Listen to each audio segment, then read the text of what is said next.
you got contacted to be in a movie, which was fucking awesome. I killed it. Yeah, Killed Sharknado. it, dude. How was that? Great. Yeah. Did you Amazing. meet any of the other starting cast All members? of them. I was hanging out with them for like 2 days. Yeah. Yeah. Was it what was that experience like? Every single person was so down to earth and genuine. Yeah. And I don't know too much about them because how much can you gauge off in Nothing. 2 days? But Yeah. for what we were doing, we're in this really cool castle and somewhere in the United Kingdom. I have no idea where I was. I can't Yeah. tell you. It was in London. It was like 2 hours away from London. We're in this like random green, just fields of green and these mountains and hills and then these giant castles. And excuse me. Yeah. And, we're doing our hair and makeup, and I really want to be an actor, and I will be an actor, Yeah. but for now, it's, different priorities for me. But I will be an actor, and I wanted to learn, and this guy, Ian Ziering, was on 90210, the Beverly Hills TV series. So I'm looking at this guy, and I think he's in his 40s, so he's been around for, like, longer than I have. He knows a lot about acting, and I just want to learn. I just want to know anything that I can. So I'm just thinking about the best questions to ask this guy without seeming annoying or inconvenient to him. So Well, I mean, somebody like him, he for sure was like, oh hell yeah, I get to He looked at me kind of like a little kid that he wanted to mentor, I guess. Yeah. So I'd ask him a couple of questions, and I'm the type of guy when I'm in a room with people like that, I just want to observe them, and see how they go about things. Yeah. You know what I mean? Yeah, how yeah. they look at things, Yeah. how they move, Yep. how they think, how they speak. Yep. And that's kind of what I do. And then I gauge them, and then I'm like, all right, like let me ask a question that I think could be valuable to me. So he was teaching me just a couple of small things that I wanted to know because, I figure if I want to be an actor, this is my path. Mm-hmm. Call of Duty, YouTube, social media, small role in Sharknado, getting eaten my face off by a shark, going from there, getting another role. I mean, and also another person, King Batch. I think he's another guy I kind of look up to in that sense too. Amazing dude. And he taught me how to do a track stance before that Challenger game last week. Like a sprinting stance. Yeah. I don't know if you knew he did track at Florida State. No, I didn't. I didn't know that until I just met him and hung out with him for like a day. He's nice. He's a really nice guy. What a fuck! Like I knew who he was. Yeah, me right? too. Like I knew who he was. I saw him and I said, "What's up?" We were talking.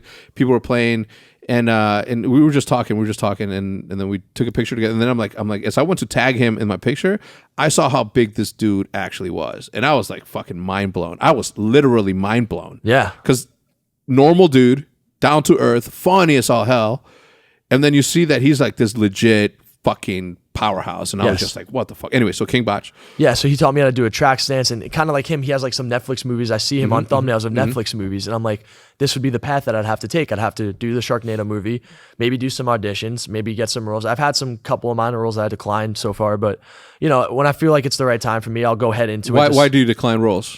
Like what came into it? Wasn't anything I thought that could advance my acting career.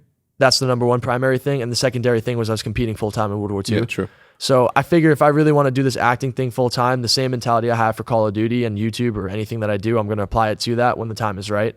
And I have plenty of time ahead of me. I'm not really focused on it right now. Plus, I have my house I was renovating. I wanted to be home with my dogs, man, and just get my house done. But going back to that, the Sharknado movie, it was great. All the people were amazing. When I was on the plane, I just rehearsed my couple of lines that I had a couple of times. I kept replaying them in my head, envisioning realistically how it was going to go. And everything I envisioned was exactly what it was. Yeah. And it's actually really difficult. The scene where I get eaten by the shark, I'm in this van because we were supposed to do it in the chopper, but they only rented the chopper for half of the day, and they are strict with their times. If the chopper is only until 5 p.m., it's 4:59 with 59 seconds. That chopper is turning the key off, or turning the key on, and it's flying away, and it's off the set. So they're like, oh, we don't have time. We got to film this again tomorrow. Can you come back tomorrow? We're going to film at this castle, blah, blah, blah. Okay, fine. Go back the next day. I'm in hair and makeup. Go onto the set. I'm in this like kind of like an Amazon Prime looking van, like this little like black van thing. Sprinter. Yeah, one of those things. And they got a Turtle Beach headset that I'm using as like a helicopter pilot headset. And I got this little fake plastic joystick that doesn't even like sit on anything. It's kind of like a thing you could just hold, like a little plastic thing. Yeah. And they're like, all right, so your scene's ready. You're going to look out into the distance. You're going to imagine there's going to be a Sharknado brewing. So at first you're going to seem like you're in control of the chopper. Then you're going to look out. You're going to start getting a little bit worried. You're going to look forward again. You're going to look out. It's going to get a little bit more intense. You're going to get a little bit more eerie and tense. You're going to, tense up a little bit. You're going to look to the back of the van where there's nobody there and say, what the hell is going on? And then you're going to look back up. You're going to play with the controller. You're going to look up and you're going to get eaten by a shark. All right, ready, go. And I have like 15 people around me, 3 cameras on me, a microphone, boom, mic. I'm like, well, this is the moment. Here we go. Like, this is what will air in this movie. So I better do a damn good job right now and not give a damn about any of these people and put on a show. Yeah. So I'm like, all right, I know this movie's going to look cheesy. I know exactly how it's going to look. How do I need to make my face look and how do I need to act? So I'm like, all right, if I'm going to get eaten by a shark, realistically, how am I going to be? I'll just imagine like a great white coming at me. what am I going to do? I'm not going to scream because I don't want to open my mouth and have that thing like in my mouth and its teeth.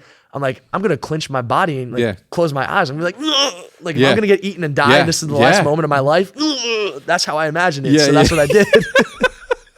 I'm gonna tell you one thing. I haven't watched it, but as soon as we get off this thing, I'm gonna buy it right here and I'm gonna watch that thing. Dude, first 10 minutes of the movie, I'm like in the first few scenes. Are you really? Yeah, so everybody probably saw it. It's great. Okay. Damn it. All right. If I would have known that, I would have watched it a long time ago. You can just go on YouTube. I'll show you the scenes if you just type in Faze Censor Sharknado. I reacted to it for video. It was great. That's crazy, dude. That's amazing. Like, think about the amount of opportunities that come from this crazy world that we're living in right now. That's when people ask me, it's like, where do you see esports in 5 years? Or where do you see yourself in 5 years? I never know how to answer that because I couldn't have ever, well, I imagined and hoped what this would look like.